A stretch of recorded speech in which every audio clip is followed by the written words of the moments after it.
महाराज मैया सती से इतनी बात प्रभु रामचंद्र जी ने कही और कहने के बाद में उसी समय क्या हुआ,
जैसे ही ये बात सुनी तो उसी समय उनसे वो सीता जी का रूप संभाला नहीं गया, और जब संभाला नहीं गया तो उसी समय महाराज क्या हुआ, वहां से वो साड़ी पकड़ करके उनको भागना भी मुश्किल पड़ गया कि अपने इस तन को छुपा लेती। दौड़ती दौड़ती कैलाश पर्वत पर आई, आने के बाद में भोले बाबा से कहने लगी तुम मुझे गलत मत सोचना, मैंने कोई परीक्षा नहीं ली है।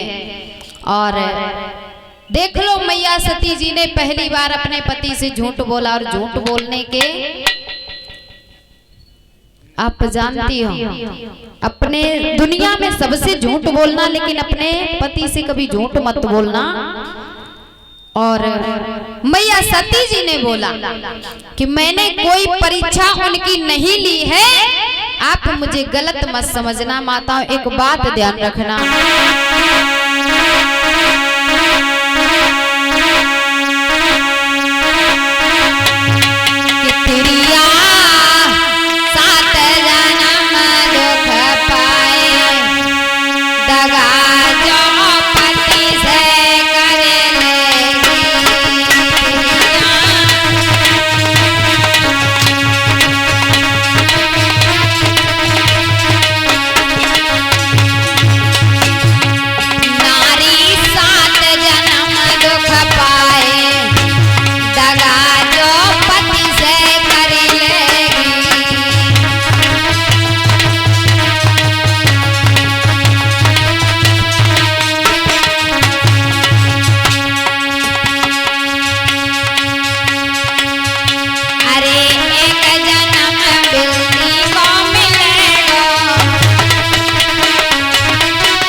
इसलिए अपने पति से कभी झूठ नहीं बोलना चाहिए। अगर झूठ बोलोगी तो आज तो चलो तुम्हारा दिन निपट गया, लेकिन ये सच्चाई कभी ना कभी सामने जरूर आती है और आएगी।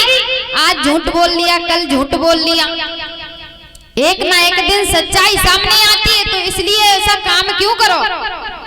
सच बता दो, थोड़ी डांट पड़ेगी, सहन कर लोगी, लेकिन बाद का जो सच पता चलेगा, क्या पता भारी सी मार पड़े तो वो नहीं सहन होगी, ये सहन हो जाएगा।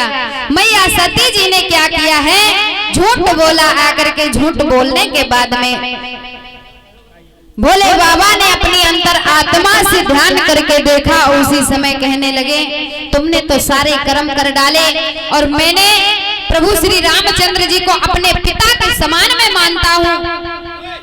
आज तुमने उन्हीं की पत्नी का रूप धारण किया, यानी कि तुमने मेरी माँ का रूप धारण किया है।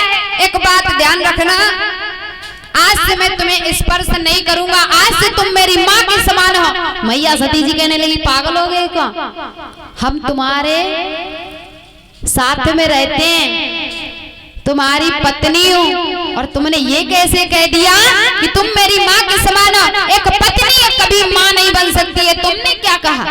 कहने लगे, मैंने सही कहा है, तुमने जैसे कर्म किए हैं उसका फल, उसका दंड तो तुम्हें मिलना चाहिए। उसी समय महाराज अपनी पत्नी को ऊंचाई पर सामने बिठा लिया, खुद नीचे बैठ गए। इसी में झुकझोड़ हो रही थी। उसी समय महाराज क्या हुआ कि विमान निकल रहे हैं, विमान निकल रहे। उसी समय महाराज मैया सती जी कहने लगी हैं, एक बात समझ में नहीं आई, ये विमान जा कहां पर रहे हैं, कहां जा रहे हैं? उसी समय महाराज भोले बाबा कहने लगे, ये विमान तुम्हारे पिताजी के यहाँ पर जा रहे। क्यों जा रहे हैं? तुम्हारे पिता ने यज्ञ रचाया है, यज्ञ रचाया है, तुम मुझे क्यों नहीं बुलाया?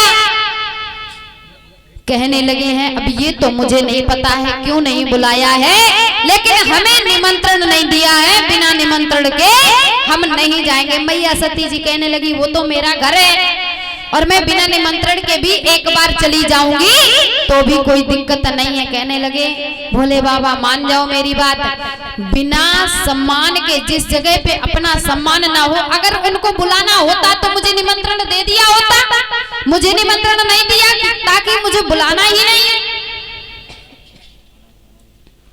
महाराज